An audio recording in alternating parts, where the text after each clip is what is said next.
नमस्कार मित्रों, संत महात्म्य चैनल पर पुनः आपका स्वागत है। नवनाथ भक्ति सार के हिंदी संस्करण के 32 अध्याय इस चैनल पर अपलोड किए जा चुके हैं। साथ ही साथ नवनाथ भक्ति सार के मराठी संस्करण के प्रारंभिक 2 अध्याय भी इस चैनल पर उपलब्ध हैं। मित्रों, यदि आपने अभी तक उन अध्यायों को नहीं देखा है तो डिस्क्रिप्शन बॉक्स में दिए गए प्लेलिस्ट की लिंक की सहायता से आप उन सभी अध्यायों को देख सकते हैं। मित्रों, हमने नवनाथ भक्ति सार के अध्याय 1 से 10 का एक संयोजित वीडियो इस चैनल पर अपलोड किया हुआ है। अब उसी कड़ी में आगे बढ़ते हुए अध्याय 11 से लेकर अध्याय 20 तक का एक और संयोजित वीडियो आज हम आपके समक्ष प्रस्तुत करने जा रहे हैं। तो वीडियो प्रारंभ करने से पूर्व आप सभी से पुनः निवेदन है कि यदि अभी आप लोगों ने हमारे इस चैनल को सब्सक्राइब नहीं किया है तो कृपया इसे सब्सक्राइब अवश्य करें और साथ ही साथ बेल आइकन को भी दबा दें ताकि हम इस प्रकार के जो भी वीडियोस आप लोगों के लिए बनाते हैं उनके नोटिफिकेशन आपको समय पर मिल जाए। और मित्रों, यदि आपको हमारे बनाए हुए वीडियोस पसंद आ रहे हों तो कृपया उन्हें लाइक करें एवं अधिक से अधिक लोगों को शेयर करें ताकि वे भी इन वीडियोस को देखने और सुनने का लाभ उठा सकें। तो चलिए मित्रों, प्रारंभ करते हैं नवनाथ भक्ति सार के अध्याय 11 से 20 का संयोजित वीडियो।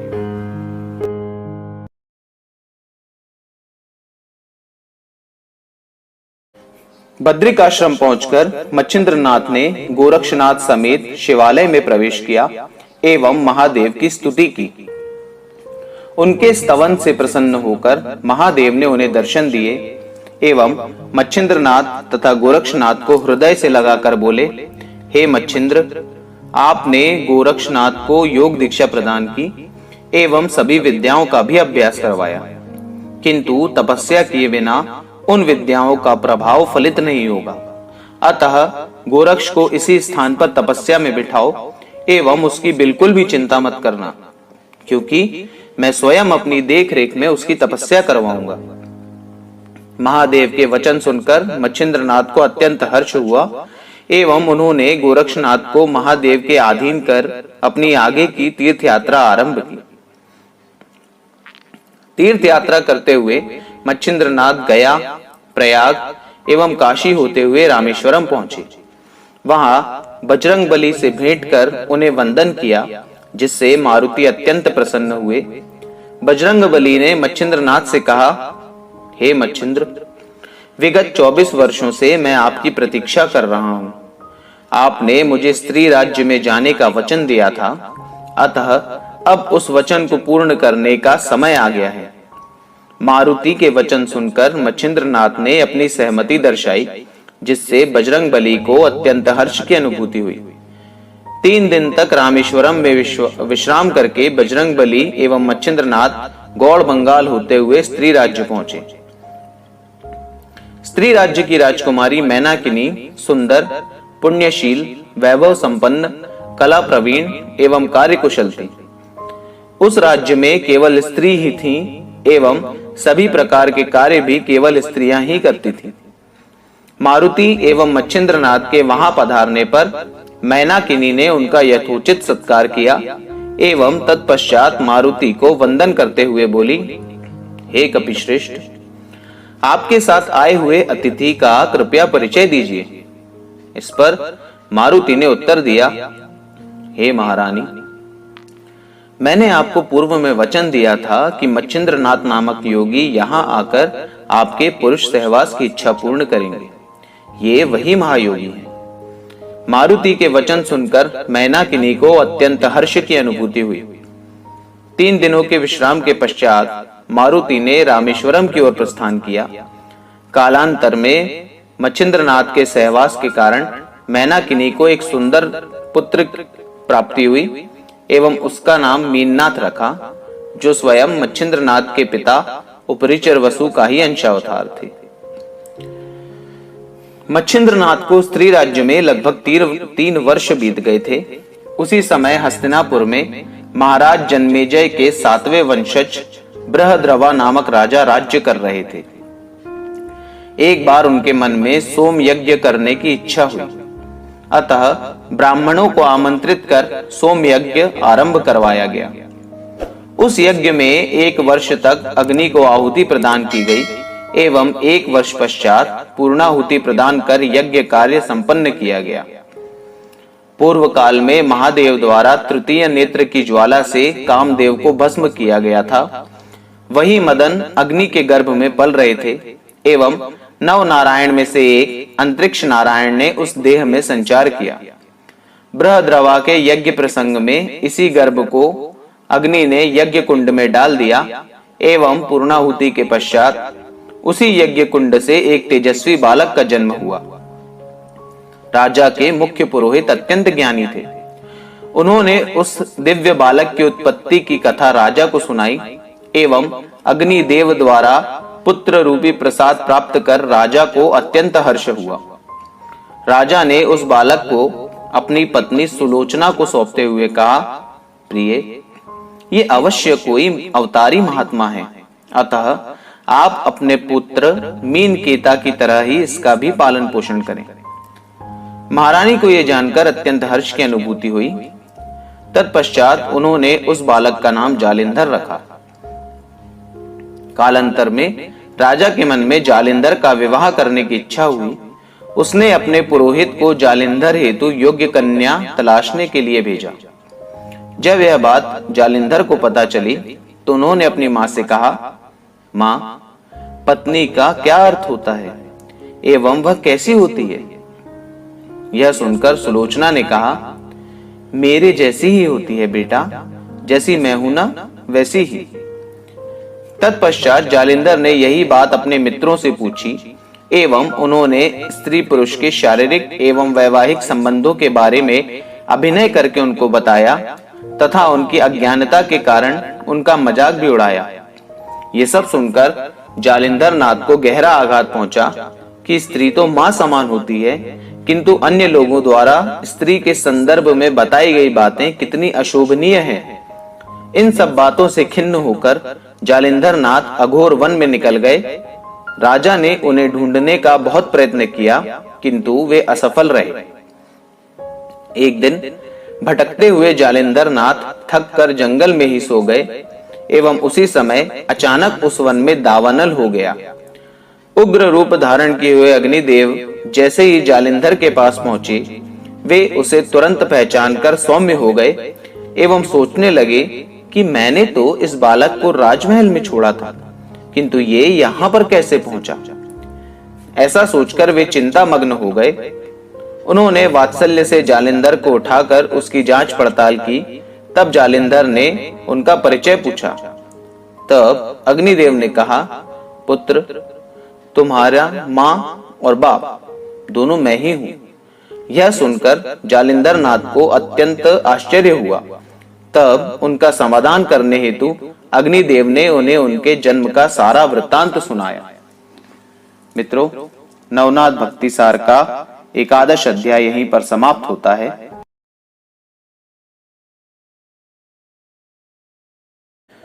अग्निदेव ने जालिंधर को उनके जन्म का वृत्तांत सुनाया और कहा, हे पुत्र, मैं अग्निदेव सभी की इच्छा पूर्ण करता हूं एवं तुम्हें भी कुछ वर प्रदान करने की मेरी इच्छा है। अतः तुम्हारी कोई कामना हो तो निसंकोच मुझे बताओ। इस पर जालिंधर नाथ ने कहा, पिताश्री, मेरे मन में किसी भी प्रकार की कोई इच्छा नहीं है, किंतु मेरा यह जीवन सार्थक हो ऐसा कुछ कीजिए। अन्य लोगों की तरह केवल जन्म और मरण मुझे अस्वीकार्य है, अतः आपका पुत्र चिरंजीव रहे, कृपया ऐसा कुछ कीजिए। तब अपने पुत्र की जगत कल्याण करने की इच्छा को देखते हुए वे उसे दत्त प्रभु के पास ले गए। दत्त प्रभु ने उन दोनों का स्वागत किया एवं अग्निदेव से उनके आने का कारण पूछा। तब जालिंधर की ओर इंगित कर अग्निदेव ने कहा, हे प्रभु, ये जालिंधर मदन का ही अंश है। भगवान शंकर ने जब उसे मेरे हवाले किया तब उसे भस्म न कर मैंने अपने उदर में स्थान देकर उसका रक्षण किया। मेरे उदर में गर्भ में रहते हुए अंतरिक्ष नारायण ने उसमें प्रवेश किया। बृहद्रवा के यज्ञ में मैंने उस गर्भ को प्रसाद स्वरूप प्रदान किया। यही बालक जालिंधर नाम से राजा के पास बड़ा हुआ एवं उपनयन संस्कार के पश्चात राजगृह छोड़कर वन में चला गया, जहां मेरी इससे पुनः भेंट हुई। अब मैंने इसे आपकी शरण में छोड़ा है, अतः आप इस पर अनुग्रह कर इसे धन्य करें। यह सुनकर दत्त प्रभु बोले, मैं इसे स्वीकार करता हूं, परंतु इसे 12 वर्ष मेरे पास रहना होगा। दत्त प्रभु की इस बात को मान्यता प्रदान कर अग्निदेव ने वहां से प्रस्थान किया। तत्पश्चात 12 वर्ष तक जालिंधर दत्त प्रभु के पास रहे। उस कालावधि में दत्त प्रभु ने उसे मंत्र दीक्षा प्रदान कर अद्वैत का बोध कराया। जालिंधर को सभी प्रकार की कलाओं, विद्याओं एवं शास्त्रों में निपुण कर सभी देवताओं से वरदान दिलवाए। तत्पश्चात जालिंधर को अग्निदेव को सौंपते हुए वे बोले, मैंने अपना कार्य कर दिया है, अब आप इसे देवताओं से भेंट कराने हेतु ले जाएं। तब दत्त गुरु को प्रणाम कर अग्निदेव ने जालिंधर की भेंट सभी देवताओं से करवाई एवं उन्हें बद्रिकाश्रम में तपस्या हेतु बैठाया। 12 वर्षों की कठोर तपस्या के फल स्वरूप जालिंधर नाथ पर प्रसन्न हुए सभी देवताओं एवं त्रिदेवों ने उन्हें अनेक आशीर्वाद दिए। जालिंधर की तपस्या फलित होने के कारण बद्रीनाथ अत्यंत प्रसन्न हुए। उन्होंने अग्निदेव समेत जालिंधर नाथ को 3 दिवस तक अपने पास रखा। तब जालिंधर को एक कार्य प्रदान करते हुए बोले, ब्रह्मदेव की कन्या सरस्वती जब 12 वर्ष की हुई तब उसका अप्रतिम सौंदर्य देखकर ब्रह्मदेव कामातुर हो गए। पिता की काम वासना को देखते हुए सरस्वती ने वहां से पलायन कर लिया। वासना से ग्रसित ब्रह्मदेव उसके पीछे भागे। भागते हुए उनका वीर्यपात हो गया, जो हिमालय के जंगल में विश्राम करती हुई एक महाकाय हथिनी के कान में जाकर गिरा, जिसमें प्रबुद्ध नारायण ने संचार किया। इस बात को कई युग बीत गए। वो हथिनी चिरंजीव होने के कारण आज भी जीवित है। जालिंधर, तुम उसे बाहर निकालो एवं अपना शिष्य बनाओ। कान से जन्म लेने के कारण उसका नाम कानिफनाथ रखो। तत्पश्चात बद्रीनाथ अग्निदेव एवं जालिंधर के साथ उस हथिनी के पास पहुंचे। जालिंधर नाथ ने उस हथिनी पर स्पर्शास्त्र एवं मोहनास्त्र का एक ही साथ प्रयोग कर उसे एक स्थान पर शांत खड़ा कर दिया एवं उस हथिनी के पास जाकर आवाहन देते हुए बोले, हे प्रबुद्ध, मैं तुम्हें ले जाने आया हूं एवं तुम्हारा नाम कानिफ रखा है, अतः अब विलंब न करते हुए कान से बाहर निकलो। यह सुनकर हथिनी के कान से 16 वर्ष का एक तेजस्वी बालक बाहर निकला। जालिंधर नाथ ने उसे नीचे उतारा एवं उसने उन तीनों को नमस्कार किया। महादेव ने उस बालक को अपने हृदय से लगा लिया एवं जालिंधर नाथ ने उसे मंत्रोपदेश दिलवाया। तत्पश्चात वे सभी बद्रिकाश्रम पहुंचे। वहां अग्निदेव ने जालिंधर नाथ को यह कहकर कि दत्त प्रभु ने तुम्हें जो विद्याएं प्रदान की हैं वह तुम इस बालक को भी सिखाओ, स्वलोक की ओर प्रस्थान किया। तत्पश्चात महादेव के सानिध्य में रहकर 6 महीने तक जालिंधर नाथ ने कानिफ नाथ को सभी विद्याओं से संपन्न किया। तत्पश्चात महादेव निर्देशानुसार जालिंधर नाथ ने सभी देवताओं का आवाहन कर उनसे विनती की, जिस प्रकार आपने मुझे वरदान दिए उसी प्रकार मेरे शिष्य कानिफ को भी अपने वरदान प्रदान कर कृतार्थ करें। तब सभी देवताओं ने यह कहते हुए कि वरदान क्या रास्ते में पड़ी हुई कोई चीज है जो उठाया और दे दिया? कल को तुम्हारे हजारों शिष्य होंगे तो क्या हम सभी को ऐसे ही वरदान बांटते फिरेंगे? ऐसा कहकर देवताओं ने स्वस्थान की ओर प्रस्थान करने लगे। तब क्रोधित हुए जालिंधर नाथ ने उनसे युद्ध आरंभ कर दिया। उस युद्ध में नाथ पर सभी शस्त्र असफल होते देख देवताओं ने नाथ पर एक साथ आक्रमण कर दिया। तब नाथ ने कामिनी अस्त्र के प्रभाव स्वरूप असंख्य अप्सराएं उत्पन्न कर दी।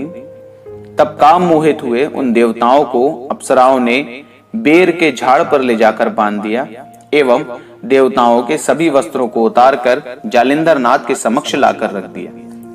तब लज्जित हुए देवताओं को देखकर जालिंधर नाथ ने इशारे से कानिफ नाथ को उन देवताओं के वस्त्र पहनाने हेतु कहा एवं विभक्तास्त्र का प्रयोग कर उन देवताओं को मुक्त किया।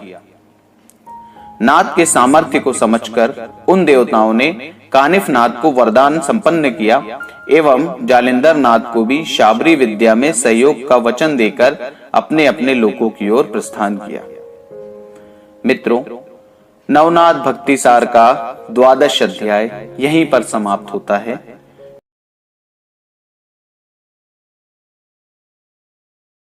जालिंधर नाथ ने देवताओं का जो अपमान किया वह श्री हरि ने दूर से देखा। देवताओं के स्वस्थान की ओर जाने के पश्चात श्री हरि कानिफ नाथ एवं जालिंधर नाथ के साथ 3 दिनों तक बद्रिकाश्रम में ठहरे। उस स्थान पर जालिंधर नाथ की प्रशंसा करते हुए भगवान शंकर ने उन्हें कहा, हे नाथ, कलयुग में वेद ज्ञान का हास होगा। इस कारण से वेदों के प्रभाव से होने वाले कार्य संपन्न नहीं हो पाएंगे। ऐसी स्थिति में लोगों के पास इन कठिनाइयों से पार पाने का कोई भी साधन नहीं होगा एवं सभी लोग दुखी रहेंगे। ऐसी स्थिति से उबरने हेतु आप नाथों को शाबरी विद्या पर कवित्व धारण करना है। यह सारा परिश्रम केवल परोपकार करने की दृष्टि से करना है। अतः यह काव्य बड़े होने चाहिए, क्योंकि केवल थोड़े से मंत्र सभी कार्यों हेतु एवं सभी लोगों हेतु पर्याप्त नहीं होंगे। अतः जालिंधर नाथ, आपको 34 करोड़ 12 लाख एवं कानिफ नाथ को 6 करोड़ 8 लाख मंत्रों का निर्माण करना है। प्रत्येक कलयुग में अवतार लेकर आप लोगों को ही इस विद्या को प्रचारित करना होगा। आप लोग सर्वज्ञ हैं, अतः अधिक बताना श्रेयस्कर न हो। तत्पश्चात जालिंधर को आशीर्वाद देकर दोनों देव स्वस्थान की ओर निकल गए। भगवान शंकर द्वारा प्रेरणा प्राप्त कर कार्य सिद्धि हेतु जालिंधर व कानिफ इन दोनों ने 12 वर्ष बद्रिकाश्रम में वास्तव्य कर अथक परिश्रम से 40 करोड़ 20 लाख मंत्रों की रचना की। तत्पश्चात महादेव के निर्देशानुसार नाग अश्व पर सूर्य कुंड का जल सिंचित कर सभी देवताओं से शाबरी मंत्रों पर कवित्व प्राप्त किया। कार्य संपन्न होने के पश्चात वे दोनों पुनः बद्रिकाश्रम पधारे। वहां पर बद्रीनाथ के सानिध्य में कानिफ नाथ को तपस्या में बिठाकर जालिंधर नाथ ने तीर्थ यात्रा हेतु प्रस्थान किया। किसी भी क्षेत्र में प्रवेश करने पर जालिंधर नाथ का एक नियम था कि वे सर्वप्रथम जंगल से घास काटकर उसकी गठरी अपने सर पर रखकर ही गांव के भीतर प्रवेश करते थे। जालिंधर नाथ के अग्निपुत्र होने के कारण एक प्रकार से वे वायु देव के नाती थे।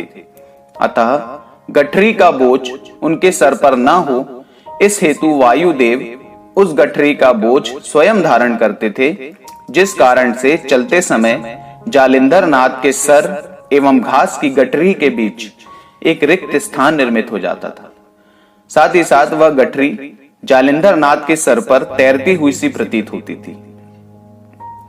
गांव में घूमते समय जालिंधर नाथ उस घास को गाय एवं अन्य पशुओं को खिला देते थे। इस प्रकार भ्रमण करते हुए जालिंधर नाथ गौड़ बंगाल देश के हैलापट्टन नामक गांव में प्रविष्ट हुए। उस गांव में जालिंधर नाथ के सर एवं घास की गठरी के बीच रिक्त स्थान को देखकर लोग आश्चर्यचकित हो गए एवं यह चर्चा करने लगे कि ये अवश्य ही कोई सिद्ध पुरुष हैं, एवं इस प्रकार उनके दर्शन हेतु लोगों की भीड़ लगने लगी। तब जन संपर्क टालने हेतु जालिंधर नाथ ने एक गंदे एवं दुर्गंधपूर्ण स्थान का चुनाव कर वहां पर रहना प्रारंभ कर दिया, साथ ही साथ गली मोहल्लों में भिक्षा मांगकर वे अपना उदर निर्वाह करने लगे। उस समय हेलापट्टन पर गोपीचंद नामक राजा राज्य कर रहा था। वह अत्यंत सुंदर, पराक्रमी एवं सर्वगुण संपन्न था। उसकी मां मैनावती एक विधवा किंतु महान साध्वी स्त्री थी। राजा अपनी मां का बहुत सम्मान किया करते थे। एक दिन मैनावती अपने राजभवन की छत पर विचरण कर रही थी। उसी समय उनकी दृष्टि सामने वाले रास्ते से गुजरते हुए जालिंधर नाथ पर गई। जालिंधर नाथ के सर पर तैरते हुए घास की गठरी को देखकर मैनावती को अत्यंत आश्चर्य हुआ। यह अवश्य कोई महात्मा है, ऐसा समझकर मैनावती ने अपनी एक दासी को जालिंधर नाथ का गुप्त रूप से पीछा करने को कहा। अपनी दिनचर्या के हिसाब से जालिंधर नाथ गाय एवं अन्य पशुओं को चारा डालते हुए गली मोहल्लों से घूमते हुए संध्या के समय अपने ठहरने के स्थान पर पहुंचे। दासी ने पुनः राजभवन जाकर मैनावती को सर्व वृत्तांत सुनाया एवं दासी से उनके रुकने का स्थान मालूम कर मैनावती ने रात्रि काल में कुछ फल एवं मिष्ठान लेकर उसी दासी के साथ जालिंधर नाथ की ओर प्रस्थान किया। राजभवन से बाहर निकलते ही उन दोनों ने कंबल ओढ़ लिए। जालिंधर नाथ के पास पहुंचकर उन्होंने अपने साथ लाए हुए फल एवं मिष्ठान उन्हें भेंट कर उनके चरणों पर नमस्कार किया। तत्पश्चात मैनावती ने नाथ से उपदेश देने का आग्रह किया, जिस पर नाथ ने उन्हें गंदी गालियां दी एवं वहां से भगाने हेतु उन्हें पत्थर मारने लगे। किंतु मैनावती ने अत्यंत धैर्य का परिचय दिया एवं अपने निश्चय पर अडिग रही, जिस कारण नाथ ने क्रोध का त्याग कर प्रेम पूर्वक उनसे वार्तालाप किया। मैनावती ने कहा, हे महाराज, मैं राजा त्रिलोचन की पत्नी एवं राजा गोपीचंद की माता हूं। काल ने मुझसे मेरे पति को छीन लिया। तब से ही इस जन्म मरण के फेरे से मुक्त होने हेतु मैं निरंतर प्रयासरत हूं। अतः कृपा कर मेरा मार्गदर्शन करें। कृपया मेरा परित्याग न करें। मुझे मृत्यु के भय से मुक्त करें। मैं आपकी शरण में आई हूं। मुझ पर कृपा करें। मैं इसी प्रकार प्रतिदिन रात्रि में आकर आपकी सेवा करूंगी। उस क्षण मैनावती के अटूट विश्वास को देखकर नाथ को अत्यंत संतोष हुआ, किंतु उन्होंने मैनावती के इस निवेदन पर कोई भी प्रतिक्रिया नहीं दिखाई। तत्पश्चात मैनावती ने जालिंधर नाथ की 6 महीने तक अत्यंत भक्तिभाव से सेवा की। एक दिन जब नाथ उनकी गोदी में सर रखकर विश्राम कर रहे थे, उसी समय माया से नाथ ने एक भ्रमर का निर्माण किया एवं उस भ्रमर से मैनावती की गोद में कटवाना प्रारंभ कर दिया। मैनावती ने उस वेदना को सहन किया, किंतु नाथ की निद्रा को भंग ना होने दिया। निद्रा से जागते ही नाथ ने मैनावती की गोद में हुए घाव एवं बहते हुए रक्त को देखा। मैनावती की भक्ति को देखकर प्रसन्न हुए नाथ ने उसी क्षण उन्हें तारक मंत्र का उपदेश दिया। उस मंत्र के प्रभाव से मैनावती को अद्वैत की स्थिति प्राप्त हुई। जालिंधर नाथ ने उन्हें अद्वैत का ज्ञान देकर मैनावती का जन्म सार्थक किया। मित्रों, नवनाथ भक्ति सार का 13वां अध्याय यहीं पर समाप्त होता है।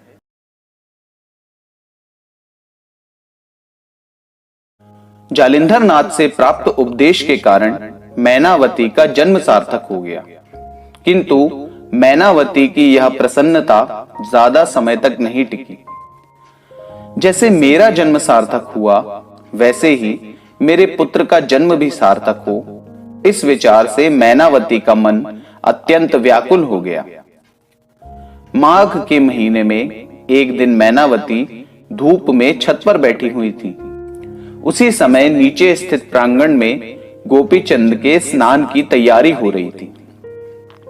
सहज ही मैनावती का ध्यान उसकी ओर गया एवं गोपीचंद की कोमल देह को देखकर मैनावती विचार करने लगी कि आज नहीं तो कल मेरे पुत्र का यह कोमल देह नष्ट होने ही वाला है।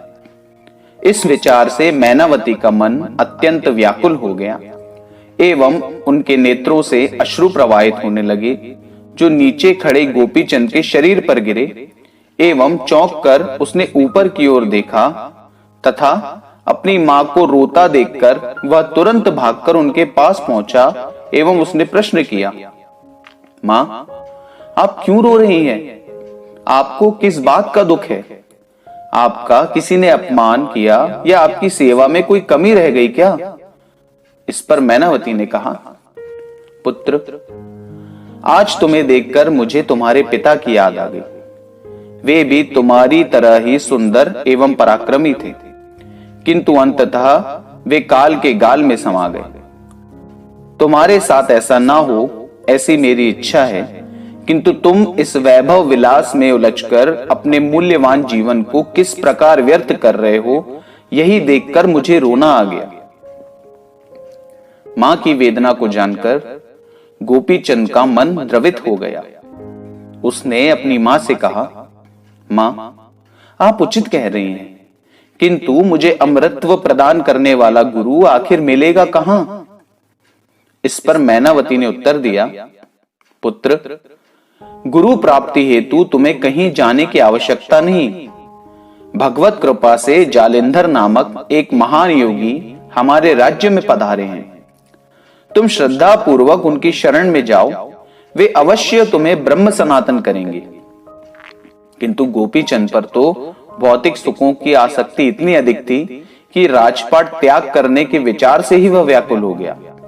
परंतु मां का दिल रखने हेतु उसने कहा, मां, परमार्थ सदैव श्रेयस्कर एवं गुरु की महिमा अपरंपार होती है, यह बात तो मुझे ज्ञात है, किंतु आप अचानक इस प्रकार मुझे अपने कर्तव्यों का त्याग करने हेतु आदेश देंगी तो वह मेरे लिए कैसे संभव होगा? इसके लिए मानसिक रूप से तैयार होना अत्यावश्यक है। अतः आप मुझे 12 वर्ष का समय दीजिए, तब तक मैं अपने राजकार्य संबंधी सभी कर्तव्यों से निवृत्त होकर योग्य गुरु की शरण में अवश्य जाऊंगा। अपने पुत्र की राजपाट के प्रति आसक्ति मैनावती को अत्यंत अप्रिय लगी एवं उन्होंने कहा, पुत्र, मृत्यु किस क्षण आ जाए ये कोई नहीं जानता। फिर तुम किस आधार पर 12 वर्षों का समय मांग रहे हो? काल के आगे किसी की नहीं चली। अत्यंत श्रेष्ठ व्यक्तियों ने भी काल के समक्ष घुटने टेक दिए। इस पर अपनी मां की बात पर सहमति प्रदान कर गोपीचंद ने स्नान हेतु वहां से प्रस्थान किया। तुमावंती नामक रानी ने गोपीचंद एवं मैनावती के इस वार्तालाप को सुन लिया था। महाराज ने यदि अपनी मां की बात मान ली तो न केवल मेरा संसार उजड़ जाएगा, अपितु राज व्यवस्था भी ठप्प हो जाएगी। ऐसा विचार कर वह अत्यंत व्याकुल हो गई। उसने मैनावती के इस कार्य को दुष्कृत्य मानकर अन्य रानियों को बुलाया एवं मैनावती के दुष्कृत्यों के बारे में उन्हें बताकर सभी को सास के विरुद्ध भड़काकर अपने साथ शामिल कर लिया। रात्रि में भोजन के पश्चात जब राजा गोपीचंद तुमावंती के कक्ष में पहुंचे, तब उनसे मीठी बातें बोलकर एवं रति सुख प्रदान कर अत्यंत प्रेम पूर्वक उसने राजा से कहा, महाराज, मैं जो आपको बताना चाहती हूं वो कदाचित आपको सुनने में अप्रिय लगे, किंतु मैं आपको बताऊं या ना बताऊं, मैं इसी धर्म संकट में फंस गई हूं। आप मुझे अभय का वरदान दें, तभी मैं आपको वह बात बताऊंगी।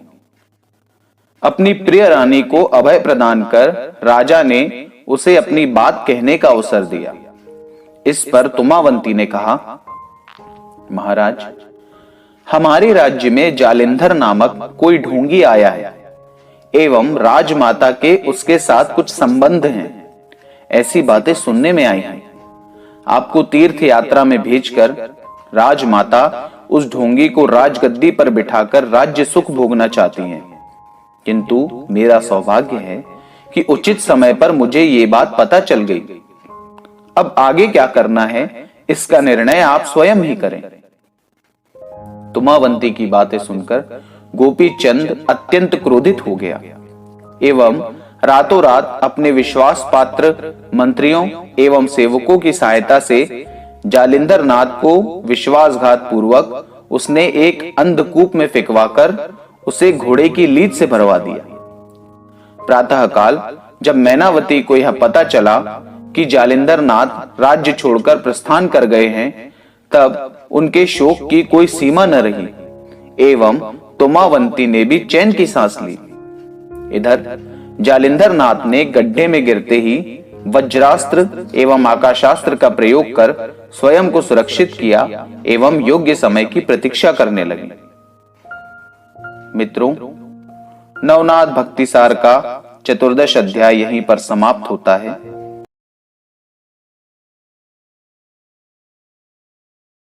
बद्रिकाश्रम में गोरक्ष एवं कानिफनाथ दो भिन्न स्थानों पर तपस्या कर रहे थे, परंतु वे दोनों एक दूसरे की उपस्थिति से अनभिज्ञ थे। साधना पूर्ण होने पर दोनों नाथ अपने अपने गुरु की खोज में निकल पड़े।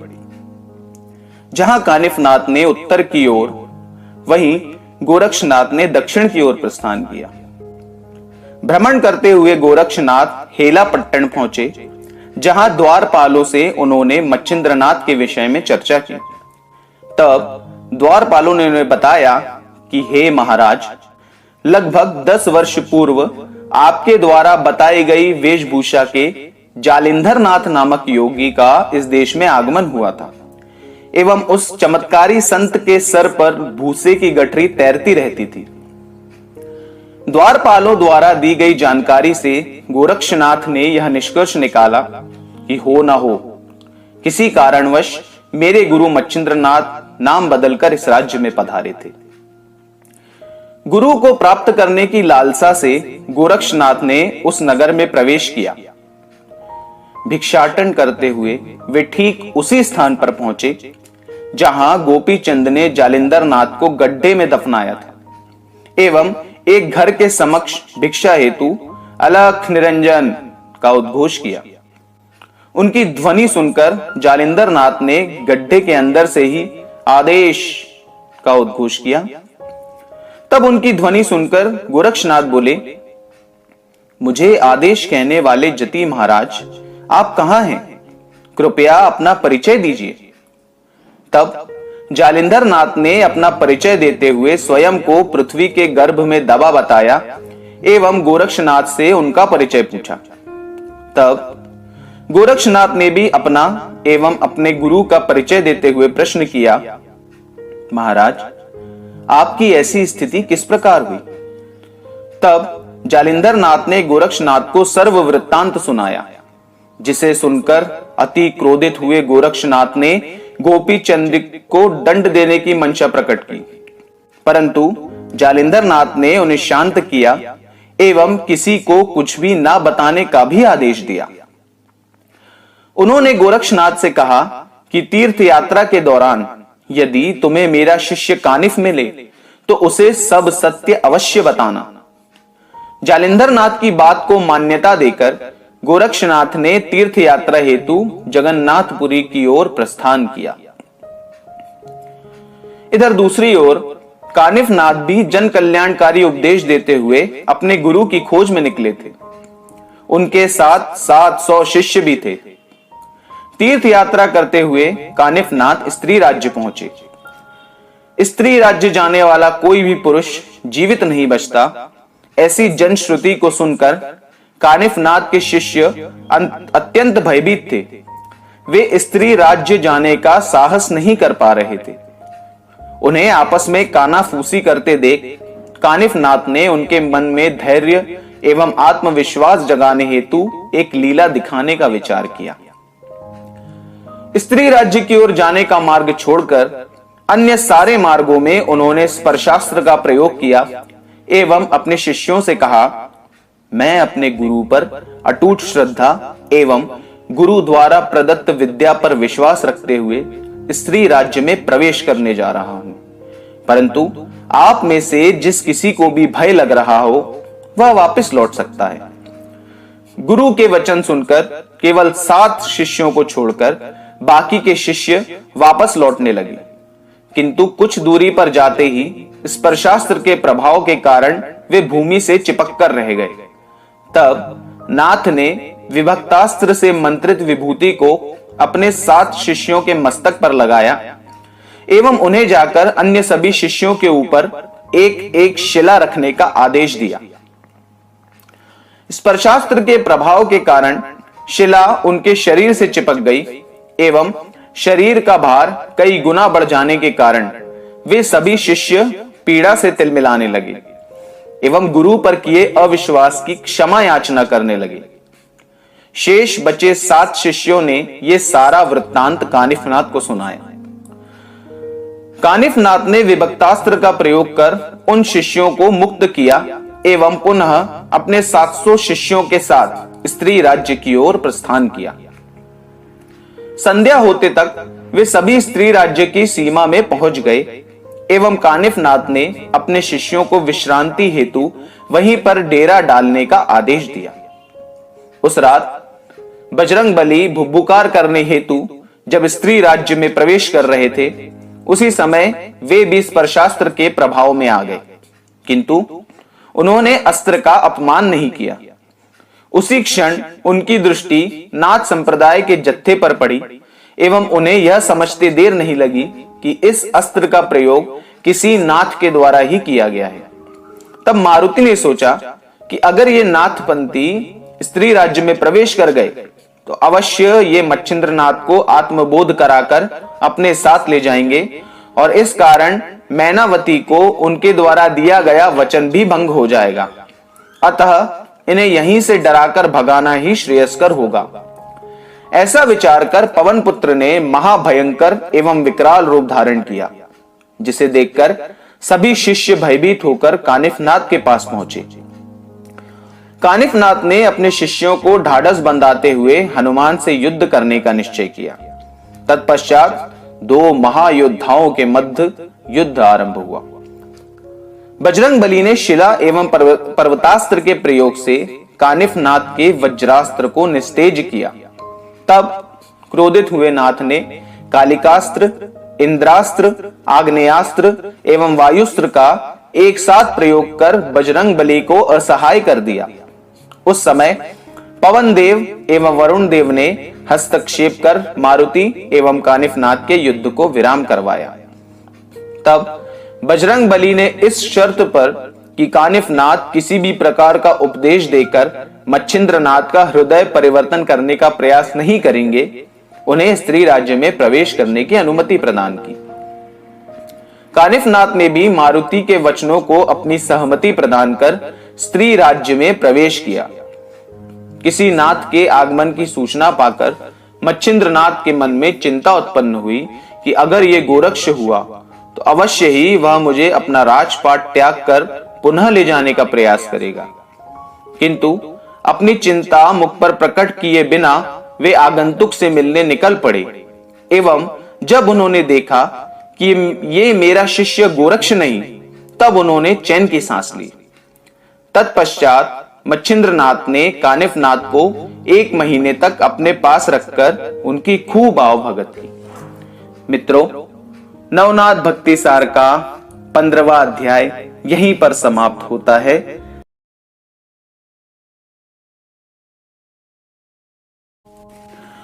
कानिफनाथ के स्त्री राज्य से प्रस्थान के समय मच्छिंद्रनाथ के मन में संशय उत्पन्न हुआ कि यदि तीर्थ यात्रा के दौरान कानिफनाथ की मेरे शिष्य गोरक्ष से भेंट हुई तो अवश्य ही कानिफ गोरक्ष को मेरे यहाँ होने का समाचार दे देंगे एवं तत्पश्चात गोरक्ष यहाँ आकर मुझे ले जाएगा, जिस कारण मुझे सारे सुखों का त्याग करना पड़ेगा। अतः इस समस्या के समाधान हेतु मच्छिंद्रनाथ ने कानिफनाथ को उनके शिष्यों सहित स्त्री राज्य में ही रोक लेने का निर्णय किया। नाथ तथा उनके शिष्यों को रोकने हेतु मच्छिंद्रनाथ ने अनेक हथकंडे अपनाए, जैसे धन धान्य का मोह एवं अप्सराएं भी शर्मा जाएं ऐसी सुंदर स्त्रियों को कानिफनाथ एवं उनके शिष्यों के पास भेजना, परंतु न तो कानिफनाथ न ही उनके शिष्य इस मोह में फंसे। अंततः बड़े ही भारी मन से मच्छिंद्रनाथ ने उन गुरु एवं शिष्यों को अपने राज्य से विदा किया। स्त्री राज्य से निकलकर कानिफनाथ अपने शिष्यों सहित गौड़ बंगाल पहुंचे। उस समय उनकी कीर्ति जन जन तक पहुंच चुकी थी। इस कारण वे जहां भी पहुंचते वहां उनका भव्य स्वागत किया जाता था। हेलापट्टन के राजा गोपीचंद ने भी कानिफनाथ की बहुत प्रसिद्धि सुनी थी। इधर जगन्नाथपुरी से निकलकर गोरक्षनाथ भी बंगाल में ही तीर्थ यात्रा हेतु विचरण कर रहे थे। इसी प्रकार एक दिन दैवीय संयोग से दो महापराक्रमी, महाबलशाली, महायोगी एवं महान गुरु भक्त कानिफनाथ एवं गोरक्षनाथ की एक जंगल में भेंट हुई। एक दूसरे से भेंट कर वे अत्यंत प्रफुल्लित हुए। कानिफनाथ के मन में गोरक्षनाथ को प्राप्त सिद्धियों एवं विद्याओं को जानने की जिज्ञासा उत्पन्न हुई। अतः उन्होंने गोरक्षनाथ से कहा, नाथ जी, यह वन रसीले आम के पेड़ों से लदा हुआ है, अतः मैं अपने कुछ शिष्यों को भेजकर पके हुए फल मंगवाता हूं। इस पर गोरक्षनाथ बोले, उन्हें क्यों कष्ट देना? आप अपनी विद्या के बल पर उन आमों को यहीं ले आइए।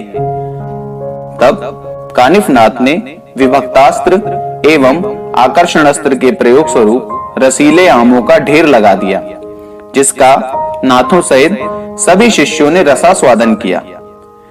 तब गोरक्षनाथ ने भी दूर के वन से कुछ अन्य फल लाकर अपनी कला दिखाई। सभी लोगों के फल का भक्षण कर तृप्त होने के पश्चात गोरक्षनाथ बोले, कानिफनाथ जी, हम सभी ने विविध फलों का भक्षण किया एवं इस हेतु आपने और मैंने अपनी अपनी विद्या का प्रयोग किया, किंतु केवल पेड़ों से फल लाना कोई बड़ा पराक्रम नहीं है। हमारे द्वारा खाए गए फलों के छिलके एवं बीज आदि यहाँ पर बिखरे पड़े हैं। अब यदि अपनी विद्या के बल पर इन्हें पुनः फल में परिवर्तित कर पुनः पेड़ों में स्थापित किया जाए, तब कोई पराक्रम कहलाएगा। इस पर आपका क्या मत है? तब कानिफनाथ ने कहा, यह असंभव कार्य केवल ब्रह्मदेव ही कर सकते हैं। अब यदि आप ब्रह्मदेव के पुत्र हो तो आप ही करके दिखाइए। कानिफनाथ के उपहासात्मक वचन सुनकर गोरक्षनाथ बोले, एक निष्ठावान गुरु भक्त के लिए कुछ भी असंभव नहीं। समय आने पर वह दूसरा ब्रह्मा भी निर्मित कर सकता है। गोरक्षनाथ के गुरु भक्ति संबंधित वचन सुनकर कानिफनाथ क्रोधित होकर बोले, तुम व्यर्थ ही गुरु भक्ति की बातें मत करो। मैं तुम्हें और तुम्हारे गुरु को बहुत अच्छे से पहचानता हूं। एक तुम हो जो अपने गुरु को ढूंढते हुए मारे मारे फिर रहे हो, और एक तुम्हारा वो गुरु है जो स्त्री राज्य में विषय वासना एवं सत्ता के मोह में लिप्त बैठा है। कानिफनाथ की बातों से गोरक्षनाथ को गहरा आघात पहुंचा। तब क्रोधित होकर गोरक्षनाथ ने कहा, मूर्ख मनुष्य, दूसरे के गुरु की निंदा करने से पूर्व जरा अपने गुरु की अवस्था भी देख लो। 2-4 सिद्धियों के बल पर तुम शिष्यों का जत्था लेकर घूम रहे हो, और वहां तुम्हारा गुरु विगत 10 वर्षों से घोड़े की लीद के नीचे दबा पड़ा है। हेलापट्टन के राजा गोपीचंद ने उसे गड्ढे में दफना दिया है। एक सामान्य मनुष्य के जाल में फंसकर नरकवास भोगने वाला कहां तुम्हारा गुरु जालिंदर, और संपूर्ण ब्रह्मांड को हिला देने वाले कहां मेरे परम पूज्य गुरु मच्छिंद्रनाथ। गुरु कृपा से मुझे जो विद्या प्राप्त हुई है, अब तुम उसका प्रभाव देख ही लो। ऐसा कहकर गोरक्षनाथ ने संजीवनी मंत्र के प्रभाव से सभी फलों को पुनर्निर्मित कर उन्हें वृक्षों पर स्थापित कर दिया। यह चमत्कार देखकर कानिफनाथ ने निराभिमान होकर गोरक्षनाथ को आलिंगन दिया एवं गुरु का पता बताने हेतु उन्हें धन्यवाद भी दिया। इस पर गोरक्षनाथ ने उतनी ही आत्मीयता से कानिफनाथ को अपने सीने से लगाया तथा मच्छिंद्रनाथ का पता बताने हेतु धन्यवाद दिया। तत्पश्चात दोनों महान गुरु भक्तों ने एक दूसरे से विदा ली। जहां कानिफनाथ ने हेलापट्टन तो वहीं गोरक्षनाथ ने स्त्री राज्य की ओर प्रस्थान किया। जिस गोपीचंद ने मेरे गुरु को दफनाकर उन्हें मारने का प्रयास किया, उस गोपीचंद को मैं कोई आसान दंड नहीं दूंगा। ऐसा सोचकर कानिफनाथ हेलापट्टन के पास के एक वन में जाकर रुके। गोपीचंद ने कानिफनाथ की प्रसिद्धि सुनी थी, अतः उनसे भेंट करने की प्रबल इच्छा गोपीचंद के मन में थी। जालिंधर जैसे भिखारी को गुरु न बनाकर मैंने ठीक ही किया। मुझ जैसे वैभव संपन्न राजा के लिए कानिफनाथ जैसे योगी ही योग्य गुरु सिद्ध होंगे, ऐसा विचार कर गोपीचंद कानिफनाथ से भेंट हेतु पधारे। गोपीचंद को देखकर नाथ मन ही मन अत्यंत क्रोधित हुए, किंतु गुरु से भेंट किए बिना इसे दंड नहीं दूंगा, ऐसा विचार कर वे शांत मुद्रा में बैठे रहे। गोपीचंद ने ससम्मान कानिफनाथ को वंदन कर उन्हें अपने राजमहल में चलने का आग्रह किया। राजमहल ले जाकर गोपीचंद ने कानिफनाथ का खूब आदर सत्कार किया एवं उस पर अनुग्रह करने तथा अपना शिष्य स्वीकार करने की विनती की। तब मात्र कानिफनाथ के सब्र का बांध टूट गया एवं क्रोधित होकर उन्होंने कहा, हे मूर्ख, तू किस मुख से मुझसे अनुग्रह मांग रहा है? जिस देवतुल्य गुरु ने मुझ पर अनुग्रह कर मुझे सक्षम बनाया, तूने उसी गुरु को गड्ढे में फिकवा कर उसे घोड़े की लीद से भरवा दिया। तेरे इस अक्षम्य अपराध हेतु यदि मैं तेरी समृद्धि एवं तेरे राज्य को भस्म भी कर दूं, तो वह भी कम ही होगा। कानिफनाथ के वचन सुनकर गोपीचंद धक्क रह गया एवं अपने किए गए कृत्य की क्षमा याचना हेतु कानिफनाथ के चरणों में गिरकर बारंबार प्रार्थना करने लगा। तब गोपीचंद को अभय प्रदान कर कानिफनाथ ने अपने शिविर की ओर प्रस्थान किया। यह बात मैनावती को पता चलते ही वे भी अत्यंत क्रोधित हुई एवं उन्होंने गोपीचंद को खूब खरी खोटी सुनाई। गोपीचंद ने मैनावती से भी क्षमा याचना कर कानिफनाथ का क्रोध शांत करने की विनती की। गोपीचंद के निवेदन पर मैनावती ने कानिफनाथ से भेंट की एवं मैं आपकी गुरु भगनी हूं, ऐसा कहकर कानिफनाथ से गोपीचंद पर कृपा करने हेतु याचना की। तब आरंभ में नाथ मैनावती पर भी क्रोधित हुए, किंतु उनसे सारा वृत्तांत जानकर वे शांत हो गए। मैं आपके पुत्र का कुछ भी अमंगल नहीं करूंगा, ऐसा आश्वासन देकर कानिफनाथ ने मैनावती को पुनः राजभवन भेज दिया।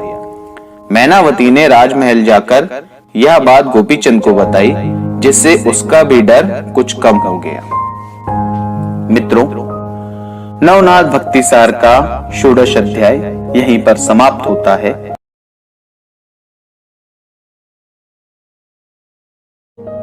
प्रातः काल होते ही गोपीचंद कानिफनाथ के शिविर में पहुंचकर हाथ जोड़कर खड़े हो गए। कानिफनाथ ने कहा, राजन, आपने गुरुदेव जालिंधर नाथ को जिस गर्त में दफनाया था, मुझे वह स्थान देखना है। राजा के सहमति प्रदान करते ही कानिफनाथ ने अपने एक शिष्य को राजा के साथ भेज दिया एवं वह शिष्य राजा के साथ पुनः उस स्थान को देखकर कानिफनाथ के पास पहुंचे। तब कानिफनाथ ने राजा से प्रश्न किया, राजन, अब आप गुरुदेव को बाहर कैसे निकालेंगे? कृपया ये बताएं। गोपीचंद ने लज्जित एवं निरुत्तर होकर नाथ से कहा, हे महाराज, इस संदर्भ में मैं क्या कहूं? आप तो सर्वज्ञ हैं, अतः कृपया आप ही कोई मार्ग प्रशस्त करें। इस पर कानिफनाथ बोले, राजन, मुझे गुरुदेव को बाहर निकालने के साथ ही तुम्हारे प्राणों की भी रक्षा करनी है। अतः सर्वप्रथम तुम अपने ही आकार व आकृति के क्रमशः सोने, चांदी, तांबे, पीतल एवं लोहे के 5 पुतले तैयार करो। नाथ के वचनानुसार राजा ने अपनी ही कदकाठी के सोने, चांदी, तांबे, पीतल एवं लोहे के 5 पुतले राज्य के कुशल नक्काशीकार से बनवाए। उन पुतलों को लेकर कानिफनाथ राजा के साथ उस गर्त पर पहुंचे जहां जालिंधर नाथ को दफनाया गया था एवं राजा को निर्देश दिया, इनमें से एक पुतला गर्त के द्वार पर रखना एवं कुदाली से चोट करना। चोट से उत्पन्न ध्वनि सुनकर गुरुदेव तुम्हारा परिचय पूछेंगे, तब अपना नाम बताकर तुरंत वहां से हट जाना। कानिफनाथ के निर्देशानुसार राजा ने सोने का पुतला रखकर कुदाल मारना प्रारंभ किया।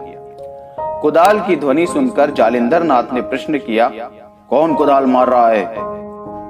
इस पर गोपीचंद ने अपना नाम बताया और तत्परता से वहां से दूर जाकर खड़ा हो गया। गोपीचंद का नाम सुनते ही जालिंदर नाथ ने भस्म हो जा ऐसा श्राप दिया, जिसके फलस्वरूप सोने का पुतला जलकर खाक हो गया। यह दृश्य देखकर गोपीचंद घबरा गया। तब कानिफनाथ ने उसे सांत्वना देते हुए पुनः कुदाल मारने को कहा। इस बार चांदी का पुतला जलकर भस्म हो गया। इस प्रकार एक एक करके तांबे, पीतल व लोहे के पुतले भी भस्मीभूत हो गए। सभी पुतलों के भस्म होते ही कानिफनाथ ने गोपीचंद से कहा, पुनः कुदाल चलाओ, किंतु इस बार जब गुरुदेव प्रश्न करें तब तुम मौन रहना एवं मैं बोलूंगा। कानिफनाथ के निर्देशानुसार गोपीचंद ने पुनः कुदाल चलाना प्रारंभ किया। इधर जालिंदर नाथ ने विचार किया, मेरे श्राप की शक्ति से तो संपूर्ण ब्रह्मांड भस्म हो सकता है, किंतु ये गोपीचंद तो अभी तक जीवित है। इसका अर्थ अवश्य ही इसके पीछे कोई दैवीय शक्ति है। अतः कुदाल की पुनः ध्वनि सुनकर जालिंदर नाथ के प्रश्न करते ही कानिफनाथ ने उत्तर दिया, गुरुदेव, मैं आपका पुत्र कानिफ आपको इस धरा पर लगभग सभी स्थानों पर ढूंढने के पश्चात जब इस स्थान का पता चला तब मैं यहां पर आ गया। आपकी इस दशा के कारण राजा गोपीचंद अत्यंत लज्जित है एवं स्वयं आपको बाहर निकालने में मेरी सहायता कर रहे हैं। कानिफनाथ की ध्वनि सुनकर जालिंदर नाथ का क्रोध शांत हो गया एवं गोपीचंद चिरंजीवी भवः ऐसा आशीर्वाद स्वतः ही उनके मुख से निकल गया। तत्पश्चात जालिंदर नाथ ने स्वतः ही गोपीचंद को गड्ढा खोदने की अनुमति प्रदान की। तब राजा ने गड्ढा खोदने हेतु अनेक मजदूरों को लगा दिया, किंतु जालिंदर नाथ द्वारा किए गए वज्रास्त्र के प्रयोग के कारण मजदूरों की कुदालें टूटने लगी। तब जालिंदर नाथ ने स्वयं ही शकास्त्र का प्रयोग कर वज्रास्त्र को निष्प्रभावी किया एवं स्वतः ही बाहर आ गए। बाहर निकलते ही कानिफनाथ एवं जालिंदर नाथ पिता पुत्र की भांति एक दूसरे से मिले एवं दोनों की ही आंखों से आनंदाश्रु प्रवाहित होने लगे। तत्पश्चात जालिंदर नाथ ने कानिफनाथ से कहा, आज केवल तुम्हारे कारण ही यह राजा गोपीचंद जीवित बचा है।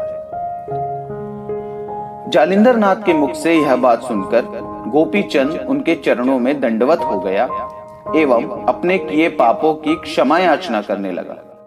तब उसे प्रेम पूर्वक अपने पास लेकर जालिंदर नाथ ने कहा, पुत्र, आज तुम जीवित बच गए एवं मेरे वरदान के परिणाम स्वरूप जब तक सूर्य एवं चंद्रमा है तब तक तुम जीवित रहोगे। तत्पश्चात मैनावती को भी आशीष प्रदान कर जालिंदर नाथ ने गोपीचंद से कहा, पुत्र, अपने मन की इच्छा प्रकट करो। अशाश्वत भोग विलास का मार्ग एवं शाश्वत वैराग्य का मार्ग दोनों ही तुम्हारे लिए खुले हुए हैं। इस पर गोपीचंद ने उत्तर दिया, महाराज, ये राज वैभव केवल आसक्ति बढ़ाकर मोह पाश में बांधने हेतु है, किंतु सनातन पद प्राप्त करने हेतु वैराग्य का मार्ग ही श्रेष्ठ है। अतः कृपया कर मुझ पर अनुग्रह करे एवं मुझे भी अपने जैसा बना ले। गोपीचंद का उत्तर सुन संतुष्ट हुए नाथ ने उस पर कृपा दृष्टि की एवं उसके कानों में मंत्र फूंककर उसे सनात किया, जिससे उसका राज वैभव के प्रति मोह भंग हो गया। जालिंदर नाथ ने नाथ पंथ की प्रथानुसार गोपीचंद को मुद्रांकित किया एवं उसकी परीक्षा लेने हेतु उसकी रानियों के पास भिक्षा मांगने हेतु भेजा। गोपीचंद के वैराग्य धारण करने की सूचना जैसे ही नगर में पहुंची वैसे ही सर्वत्र हाहाकार मच गया। संपूर्ण नगरवासी अपने राजा को खोने के भय से विलाप करने लगे। समस्त रानियों में शोक की लहर दौड़ गई। हमारा हंसता खेलता परिवार राजमाता ने नष्ट कर दिया, ऐसा कहते हुए वे मैनावती को कोसने लगी। भिक्षा हेतु गोपीचंद के राजमहल में पहुंचते ही समस्त रानियां विलाप करने लगी एवं गोपीचंद को समझा बुझाकर पुनः राजवैभव की ओर आसक्त करने का प्रयास करने लगी। किंतु गुरु कृपा से वैराग्य संपन्न राजा ने रानियों की एक न सुनी, उल्टे उनके इस सद कार्य में बाधक बनने हेतु उन्होंने रानियों को दुत्कार दिया। अंत में मैनावती से भिक्षा प्राप्त कर गोपीचंद ने पुनः जालिंधर नाथ की ओर प्रस्थान किया। 3 दिनों तक जालिंधर नाथ ने गोपीचंद को अनेक प्रकार के उपदेश दिए। तत्पश्चात तुमावंती के पुत्र मुक्तचंद का राज्याभिषेक करवाकर गोपीचंद को 12 वर्षों की तपस्या हेतु बद्रिकाश्रम प्रस्थान करने का आदेश दिया। तत्पश्चात जालिंधर नाथ ने सभी प्रजाजनों एवं रानियों को सांत्वना प्रदान की तथा कानिफ नाथ एवं अन्य शिष्यों के साथ 6 महीनों तक राज्य में निवास कर राज्य की शासन व्यवस्था को सुचारू रूप से चलाने में युवा राजा एवं समस्त मंत्रीगण को सहयोग प्रदान किया। मित्रों, नवनाथ भक्ति सार का 17वां अध्याय यहीं समाप्त होता है।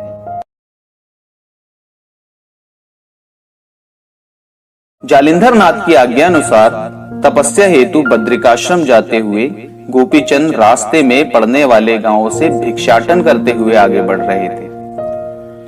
गोपीचंद के वैराग्य धारण करने की सूचना गौड़ बंगाल के समस्त गांवों में फैल गई। वे जहां से भी गुजरते वहां अत्यंत आदर और आस्था से लोग उनके समक्ष जाकर उनसे आतिथ्य ग्रहण करने का आग्रह करते, किंतु वे विरक्त महापुरुष सभी के आग्रहों को ठुकराकर उन्हें सांत्वना प्रदान कर आगे बढ़ते रहे। इसी क्रम में तीर्थ यात्रा करते हुए वे कौल बंगाल राज्य की राजधानी पौलापट्टन पहुंचे। वहां के राजा तिलकचंद अत्यंत पराक्रमी एवं प्रतापी राजा थे। गोपीचंद की बहन चंपावती राजा के पुत्र की भार्या थी। गोपीचंद के वैराग्य धारण करने का समाचार उन तक भी पहुंचा था। क्षत्रिय कुल की मर्यादा को कलंक लगाने वाले गोपीचंद के कृत्य से चंपावती के सभी ससुराल वाले बहुत क्रुद्ध थे एवं गोपीचंद की बहुत निंदा करते थे। असहाय चंपावती चुपचाप लोगों के तानों को सहन करती थी। नगर पहुंचकर गोपीचंद एक चौपाल पर जाकर बैठ गए। वैरागी होने के बाद भी उनका राजसी तेज कम नहीं हुआ था। संयोगवश वहां से गुजरती हुई चंपावती कुछ दासियों ने गोपीचंद को पहचान लिया एवं यह सूचना जाकर राजा को दी।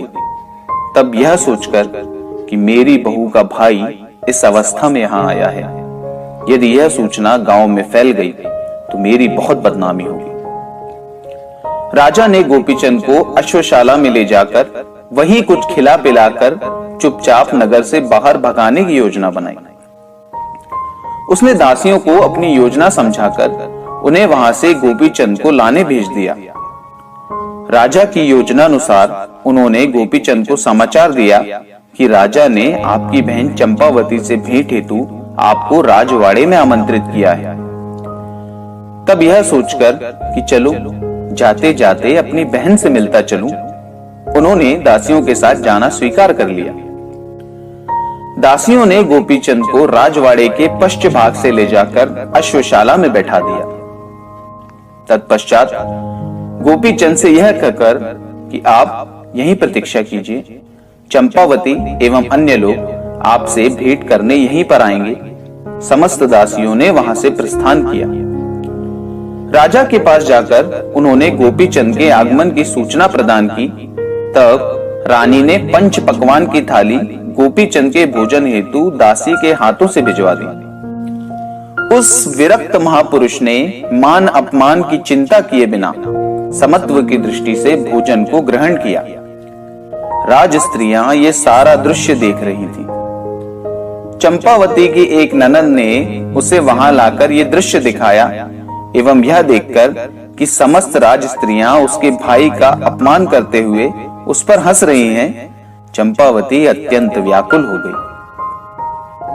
भाई का ऐसा अपमान उसकी सहन शक्ति से बाहर हो गया। तब चंपावती ने यह सोचकर कि ऐसी अवहेलना सहन करने से तो मर जाना श्रेयस्कर है, उसने भारी मन से मंदिर में जाकर एक कटार को अपने उदर में घोंपकर प्राण त्याग कर दिया।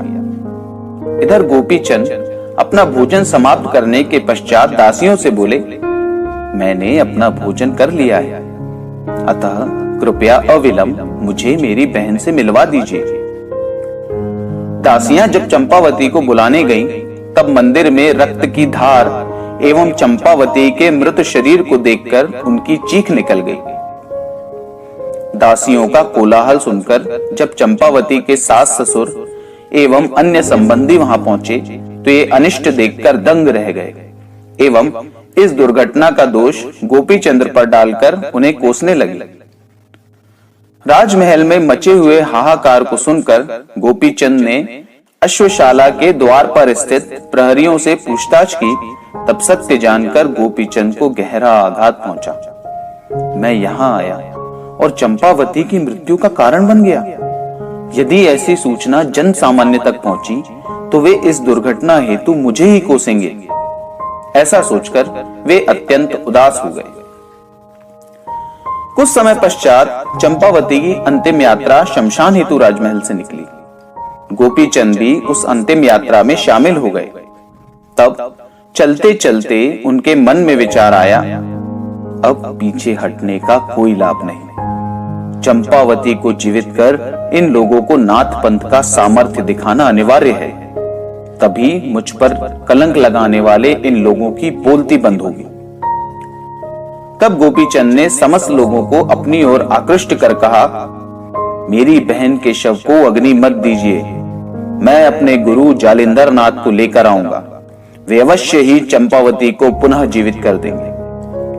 किंतु लोगों ने उन्हें पागल समझकर उन्हें दुर्लक्ष्य कर दिया एवं चंपावती के शव को चिता पर लिटा दिया। तब लोगों को अपनी बात न मानता देख व्यथित होकर गोपीचंद भी चिता के ऊपर जाकर बैठ गए। गोपीचंद के हठ को देखकर क्रोधित हुए राजा तिलकचंद ने कहा, तुम अपने जिस गुरु के प्रताप पर इतना हठ कर रहे हो, चलो आज देख ही लेते हैं तुम्हारे गुरु का सामर्थ्य। हम तुम्हें चंपावती का एक हाथ काट कर दे रहे हैं, इसे ले जाकर अपने गुरु को दिखाओ और उन्हें यहां लेकर आओ। तुम्हें प्रवास करने में 4 दिनों का समय लगेगा, तब तक हम इस शव को सुरक्षित रखेंगे। तत्पश्चात चंपावती के पति ने उसका एक हाथ काटकर गोपीचंद को दे दिया। उस हाथ को लेकर गोपीचंद ने बिना विलंब किए हेलापट्टन की ओर जान लगाकर भागना प्रारंभ कर दिया। इधर जालिंधर नाथ ने अंतर्दृष्टि से सर्व वृत्तांत समझ लिया एवं वायु वेग से वे गोपीचंद के पास पहुंचे। गोपीचंद को ढाढ़स बंधाकर वे सीधे उसे राजमहल ले गए। तब 4 दिवस पश्चात आने वाले गोपीचंद के गुरु एक प्रहर में ही यहां प्रकट हुए देखकर लोग आश्चर्यचकित रह गए। तिलकचंद ने जालिंधर नाथ का स्वागत करने का प्रयास किया, किंतु गोपीचंद के साथ किए गए दुर्व्यवहार हेतु जालिंधर नाथ ने राजा की सारी हेकड़ी निकाल उसे अपमानित कर दिया। तत्पश्चात उस कटे हुए हाथ को लेकर नाथ ने उस पर भस्म लगाकर संजीवनी मंत्र का प्रयोग किया एवं चंपावती को आवाज लगाई। संजीवनी मंत्र के प्रभाव स्वरूप वह कटा हाथ जुड़ गया एवं चंपावती तत्क्षण ही जीवित हो गई। तिलकचंद ने यह समाचार देखकर अपने दुर्व्यवहार हेतु नाथ से क्षमा मांगी एवं इस चमत्कार से प्रभावित होकर उन्होंने नाथ से भोजन के पश्चात ही प्रस्थान करने का आग्रह किया। उस दिन नाथ ने चंपावती को ही भोजन बनाने का आदेश दिया एवं भोजन के समय अपना झूठा ग्रास चंपावती को खिलाकर उसे धन्य किया। कार्य संपन्न होने पर जालिंधर नाथ ने हेलापट्टन तो गोपीचंद ने बद्रिकाश्रम की ओर प्रस्थान किया। गोपीचंद द्वारा 12 वर्षों की तपस्या के पश्चात नाथ बद्रिकाश्रम पधारे। वहां उन्होंने गोपीचंद से तपस्या का उद्यापन करवाया एवं समस्त विद्याएं सिखाकर देवताओं से उन्हें वरदान दिलवाए। मित्रों, नवनाथ भक्ति सार का 18 अध्याय यहीं पर समाप्त होता है।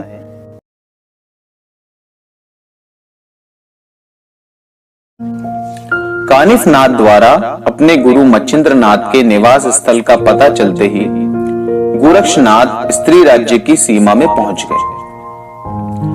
यात्रा के दौरान उनके मस्तिष्क में अपने गुरु मच्छिंद्र नाथ को मैं कैसे वापस लाऊंगा, केवल यही प्रश्न गूंज रहा था।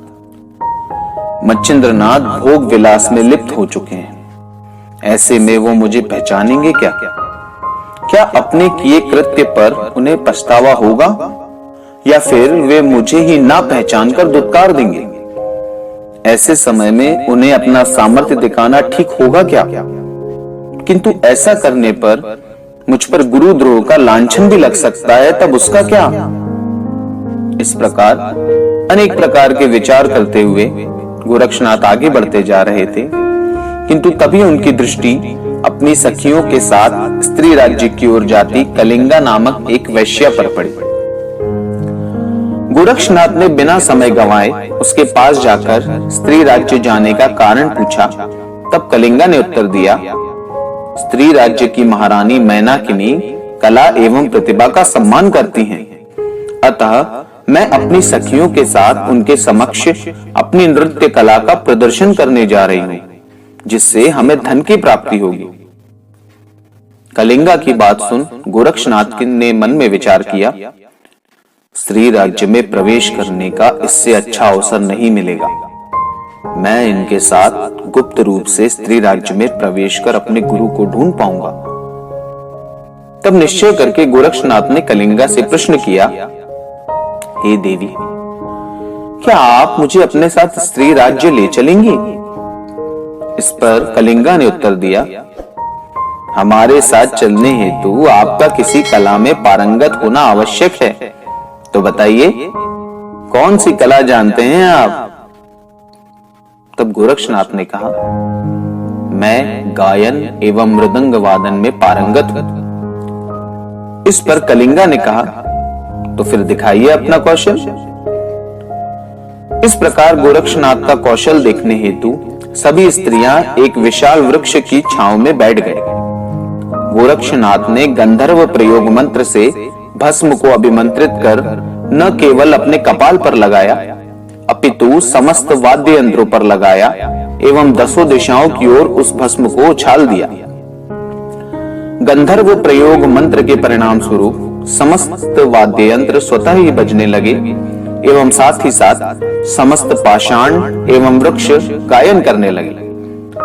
उस अद्भुत चमत्कार को देखकर दंग रह जाने वाली कलिंगा ने जब गोरक्षनाथ से उनका परिचय एवं स्त्री राज्य जाने का हेतु पूछा, तब नाथ ने उत्तर दिया, मेरा नाम पूर्वदा है एवं एक सन्यासी होने के नाते मेरी आपसे कोई अपेक्षा नहीं है। कलिंगा ने कहा, किंतु स्त्री राज्य में पुरुषों का प्रवेश निषेध है। बजरंगबली प्रतिदिन वहां जाकर बुकबुकार करते हैं, जिसके परिणाम स्वरूप वहां उपस्थित पुरुषों की मृत्यु हो जाती है। आप वेश बदलकर हमारे साथ आ भी गए, तब भी रहेंगे तो आप पुरुष ही ना। इस पर गोरक्षनाथ ने उत्तर दिया, देवी, आप मेरी चिंता न करें, मुझे बजरंगबली का कोई भय नहीं। कलिंगा को आश्वासन देकर गोरक्षनाथ ने उनके रथ का सारथी बन यात्रा आरंभ की। आगे बढ़ने से पूर्व गोरक्षनाथ ने सीमा पर वज्रास्त्र, स्पर्शास्त्र, मोहनास्त्र एवं नागास्त्र का प्रयोग कर आने वाली विपत्ति को रोकने की तैयारी कर दी। प्रथम रात्रि में उन्होंने चीड़नापट्टन में विश्राम लिया। उस रात्रि जब बजरंगबली स्त्री राज्य की ओर निकले, तभी रास्ते में गोरक्षनाथ द्वारा प्रयोग किए गए वज्रास्त्र के प्रभाव में आ गए। वज्रास्त्र के प्रभाव के कारण उनके वक्ष स्थल पर आघात हुआ एवं वे धरा पर गिर गए। धरा पर गिरते ही स्पर्शास्त्र के प्रभाव के कारण वे धरा से चिपक गए। मोहनास्त्र के प्रभाव के कारण उन्हें अपने स्त्री राज्य में आने का विस्मरण हो गया एवं नागास्त्र ने उनके संपूर्ण अंगों को जकड़ लिया। उन चारों अस्त्रों के एक साथ प्रयोग के कारण वे अत्यंत असहाय हो गए।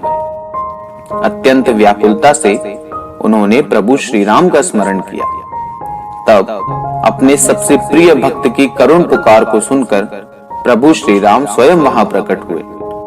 उन्होंने इंद्रास्त्र से वज्रास्त्र को, गरुड़ास्त्र से नागास्त्र को, विभक्तास्त्र से स्पर्शास्त्र को एवं विष्णु रूप से मोहनास्त्र को निष्प्रभावी किया। तत्पश्चात अपनी कृपा दृष्टि से बजरंग बली को पुनः सक्रिय किया। सक्रिय होते ही मारुति ने, हे प्रभु, ये किसका कृत्य है, ऐसा प्रश्न भगवान श्री राम से किया। तब प्रभु श्री राम ने मारुति को नाथों की कथा बताते हुए गोरक्षनाथ का वर्णन कर कहा कि ये कृत्य उन्हीं का है। साथ ही मारुति को निर्देशित किया कि समस्त नाथ मेरे अनन्य भक्त हैं, अतः आप अपनी शक्ति और सामर्थ्य के आवेश में आकर उनका मार्ग न काटें। तब मारुति ने श्री राम से गोरक्षनाथ का ठिकाना पूछा तो प्रभु श्री राम ने उन्हें गोरक्षनाथ के स्त्री राज्य में चीनापट्टन में होने की बात बताई।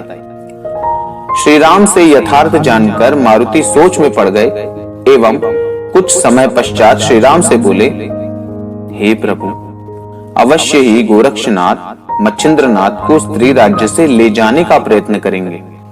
ऐसा ना हो, इस हेतु कृपया आप ही गोरक्षनाथ का हृदय परिवर्तन करने का प्रयत्न करें। मारुति की विनती को मान्यता देकर प्रभु श्री राम एवं बजरंग बली ब्राह्मण का वेश धारण कर गोरक्षनाथ के पास पहुंचे। गोरक्षनाथ को प्रणाम कर उन दोनों ने नाथ के सामर्थ्य की प्रशंसा की। उनकी स्तुति को सुनकर गोरक्षनाथ बोले, हे विप्रजनों, आप लोग किस प्रयोजन हेतु यहाँ पधारे हैं? ऐसा सुनकर विप्र स्वरूप में आए प्रभु श्री राम एवं मारुति बोले, हे महाराज, यदि आप हमारी इच्छा पूर्ण करने का वचन प्रदान करें तो ही हम अपनी इच्छा बताएंगे। उनके वचन सुनकर गोरक्षनाथ दुविधा में पड़ गए। कुछ क्षण पश्चात वे बोले, हे विप्रजनों, स्त्री राज्य के बारे में जानकारी रखने वाला कोई भी पुरुष कदापि इस राज्य में प्रवेश नहीं करेगा।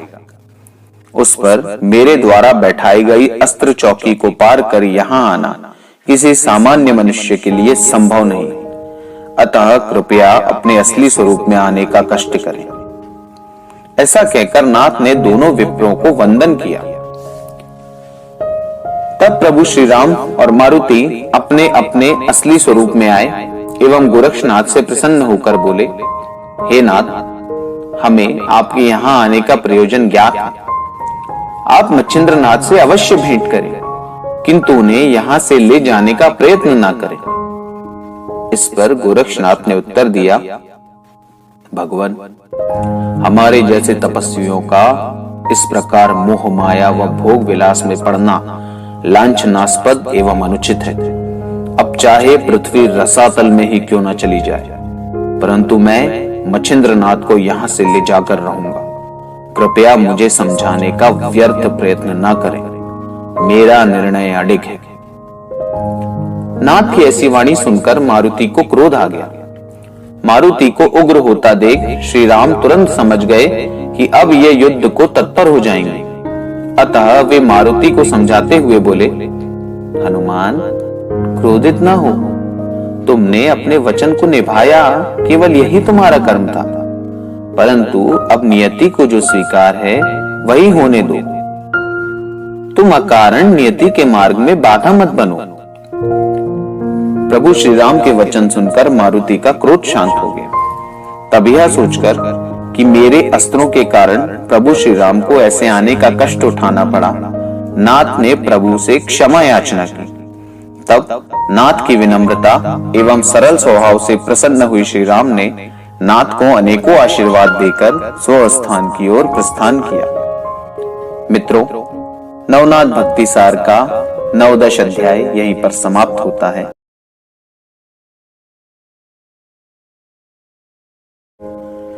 श्री राम ने गोरक्षनाथ से भेंट के पश्चात स्वस्थान की ओर प्रस्थान किया एवं बजरंगबली ने रामेश्वरम की ओर न जाकर मैनावती को आने वाली विपदा की पूर्व सूचना देने हेतु श्रृंगमुरुड़ की ओर प्रस्थान किया, जो कि स्त्री राज्य की एक राजधानी थी।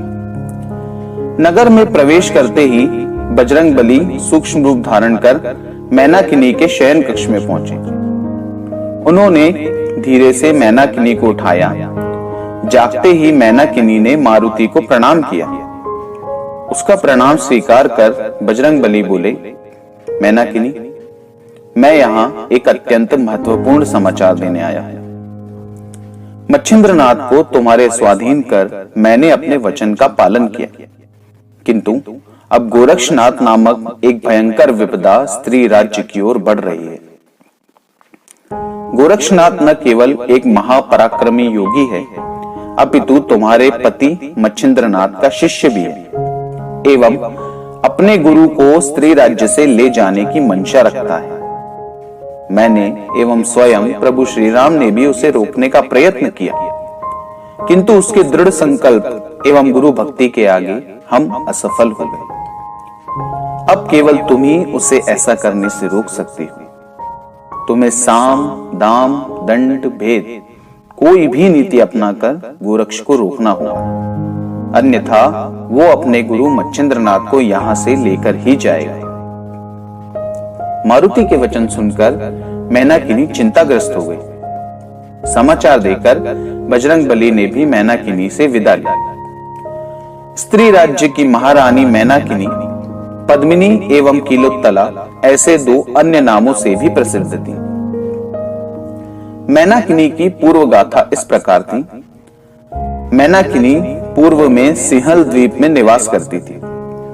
राज्य की सबसे सुंदर स्त्री होने के कारण वह पद्मिनी नाम से भी विख्यात थी। एक दिन स्नान कर वह छत पर खड़ी थी।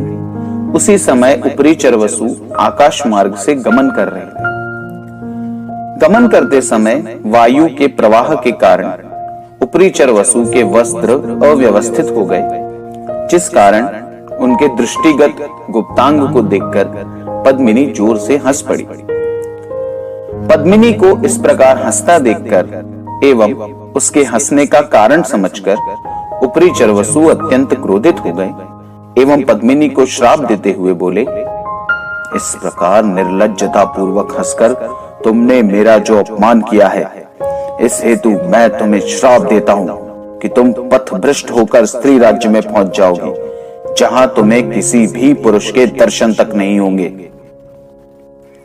श्राप से विचलित होकर पद्मिनी ने ऊपरी चरवसु से रोते हुए दया की याचना की।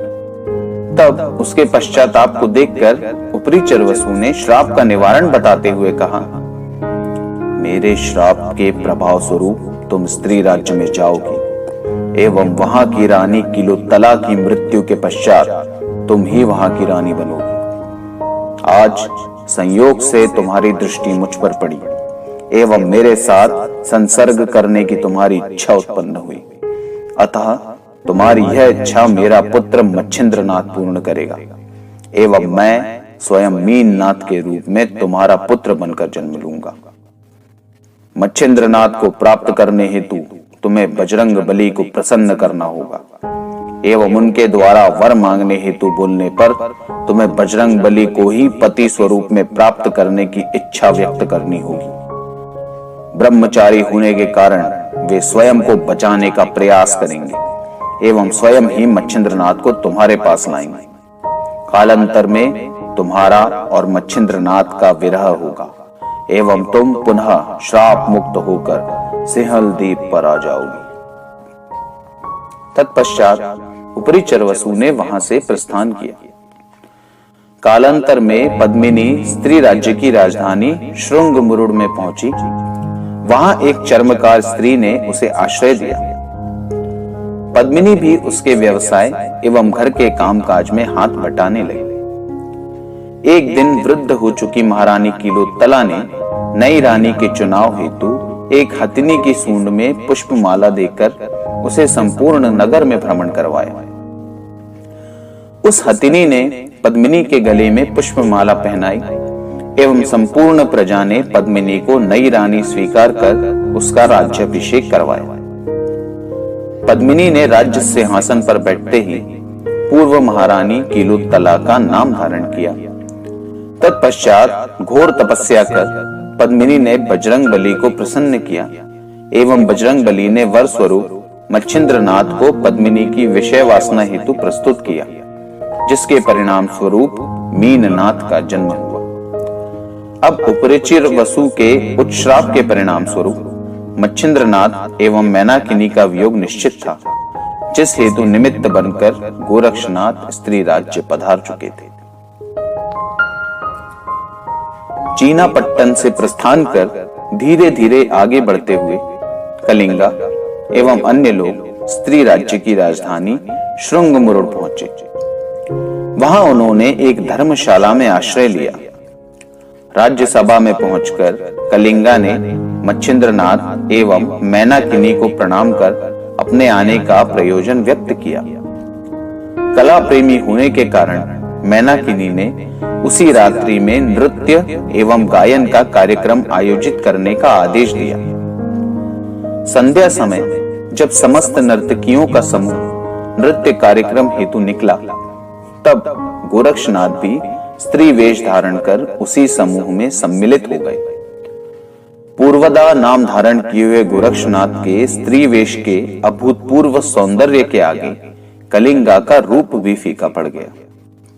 सभा की समस्त स्त्रियां भी पूर्वदा के अलौकिक सौंदर्य को देखकर दंग रह गईं।